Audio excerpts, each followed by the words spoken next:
Vitor, então a gente sempre começa, né, em um tema aqui que a gente foi conversando, que a gente vai falar em busca da verdade, o sagrado em nós, que só por esse título já é uma conversa bem profunda, né? Mas a gente sempre começa perguntando ao entrevistado. Então, quem é o Vitor? Para que as pessoas que aqui estejam assistindo já possam começar a nos conectar aqui com as suas histórias. Então, quem é o Vitor? Conta um pouquinho pra gente. Quem está o Vitor, né? Quem está o Vitor? Eu acredito que nesse momento sempre fui um buscador. Desde criança mesmo, eu sempre fui um buscador. Eu cresci em Fernandópolis, interior de São Paulo, né? São 6 horas da capital. E eu ficava muito tempo no quintal de casa, porque interior pode ser esses quintais que são gigantescos, né? Mangueira, cajueiro. E eu ficava em contato com os insetos, principalmente, né? Ficava estudando o comportamento de formigas, de insetos, de pássaros, de forma geral. E muito tempo ali sozinho, brincando na terra, molhando a terra. Então, eu tinha sempre essa conexão de entender como as coisas funcionavam. Sempre interessado. Minha mãe é professora de língua portuguesa. Então, antes mesmo disso, ela sempre teve muito interesse por literatura. Então, em casa, ela tinha muitos livros. Livros de... Não era literatura infantil, né? Tinha Don Quixote, tinha Moby Dick, tinha Agatha Christie e tal.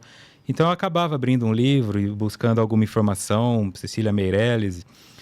Todas essas construções me foram colocando nessa posição de tentar entender o mundo. Mas era uma infância difícil, assim. Sofria muita violência à época, né? Anos 80, então era normal bater nos filhos e tudo mais. E então a questão da violência me afetou muito nessa parte psicológica. Então desde cedo eu já tive que ir para terapia, desenvolvi doenças de pele. Então eu acredito que ali é onde eu comecei a seguir esse caminho da psicologia. Porque hoje eu me considero um psicólogo de exatas. Porque a minha mente ela funciona muito bem para as exatas. Eu sempre ia bem em exatas. Então o meu caminho foi justamente construir uma psicologia que funcionasse com um padrão de exatas, mais do que de humanas. A compreensão de padrões estruturais, né? Num sentido mais geométrico de como funciona a mente humana. E aí nessa busca por um conceito religioso, eu fui passando por tudo, né? Começa no catolicismo. Ninguém era praticante de catolicismo em casa, mas fica aquela coisa, põe no catecismo, põe não sei o quê. E aí eu fui expulso do catecismo, porque as minhas perguntas eram inconvenientes, né? Eu não conseguia aceitar e tudo mais. Minha mãe me deixava no catecismo, eu ficava do lado de fora, porque ela não podia saber que eu tinha sido expulso. Nem sei se até hoje sabe que eu fui expulso, mas eu fui, né? Então não cheguei a crismar nem nada disso. Aí na adolescência eu fui procurando também informações nisso, passei até pelo ocultismo, né? São Cipriano, essas coisas todas que era considerado a parte sombria. Até que eu tornei-me protestante da Igreja Adventista da Promessa, acabei expulso da igreja também. Então eu vi que eu não me encaixava, né? Não era porque eu era expulso porque eu era rebelde, nem coisa assim, né? Então eu fui expulso. Era porque você perguntava demais. Eu não me conformava. Você queria entender a lógica de tudo aquilo, né? Como é possível então, né? Se partiu tudo de uma pessoa, como que não teve incesto? Como é que tem uma população que é asiática com o olho puxado, outro é preto, outro é branco? Então, como é que tinha alguma coisa que faltava ali, né? Perguntas simples também, não eram perguntas complexas. Até que em 2006, eu comecei a ter eventos mediúnicos que aconteciam comigo, assim, de o meu lençol sair sozinho da cama, eu tava dormindo, o lençol saía sozinho, eu olhava pra janela, parecia que ela tava pegando fogo, eu ouvia pessoas gritando, eu acordava com gente do meu lado da cama, tentando me enforcar. E aí eu vi que tinha alguma coisa, que não era psicótico, né? Sim. Que eu não estava dentro de um quadro psicótico.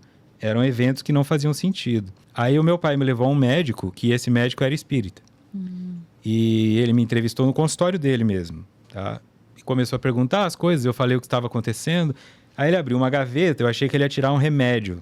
Ele tirou o livro dos espíritos, assim, e botou em cima da mesa. Então ali começou o meu interesse. E aí, em 2006 eu comecei a fazer um curso para estudar o espiritismo. Peguei os 5 livros de Kardec e eu lembro que eu li os 5 livros do Kardec em 16 dias, assim. Nossa. Porque parecia que eu já sabia. Eu tinha uma sensação que a próxima página eu já sabia, a próxima pergunta é a mesma que estava na minha cabeça. Como se fosse uma confirmação, né? Todas revisita. Aquelas perguntas que você fazia em outras religiões e que você não obtinha resposta, lá aquilo teve uma identificação imediata, né? Principalmente pela abertura colocada pelo kardecismo de este assunto nós ainda não dominamos e ele precisa continuar sendo estudado, porque ele propõe a todo momento, né? As próprias respostas às vezes são, vocês ainda não estão prontos. Então, essa abertura, permitindo que haja uma construção nova à medida que a ciência avance, foi o que me trouxe com essa parte de exatas, né? Porque para mim a coisa tem que ser confirmada, formalizada em algum nível. Então, ali eu me encontrei. e comecei a trabalhar nessa questão de... Eu sempre fui muito tímido, eu não conseguia falar em público, né? Eu desmaiava se eu fosse falar em público. E aí eu comecei a tentar fazer palestra. Acho que a palestra vai me ajudar a ter temas para estudar e tudo. Aí uma coisa foi levando a outra, assim. Então foi onde eu consegui, de alguma maneira, me encontrar. Então, quem é o Vitor? Eu me considero um buscador. Eu não posso dizer quem eu sou, porque se amanhã eu ler um livro que fala outra coisa, eu estarei lá investigando aquilo também. Uhum. A cigana, né, a cigana da Umbanda, ela falou para mim que o meu caminho é do eremita. Né? Tá sempre buscando com um nível de solidão, mas é uma solitude, na verdade. Né? Então, sempre procurando não me iludir com o que está acontecendo em volta para não me perder no caminho naquela acomodação da casa bonitinha com a cerca branca, a esposa e o cachorro, sabe? Porque eu acho que isso, para mim, seria um sentido de morte. De aprisionamento. É. Porque a sua mente provavelmente está muito à frente, né? Está sempre buscando algo, né? A próxima pergunta. E é interessante essa busca pelo conhecimento, que é o que realmente traz, em grande parte, também o nosso progresso, a nossa evolução. Né? Você sair de uma zona de conforto, de onde você está lá, acostumado com tudo, e você quer saber o próximo, E eu penso, e comigo também é um pouco assim, porque eu falo que quando você faz uma pergunta e quando vem a resposta, aí parece que vem mais 3 perguntas sobre aquela resposta.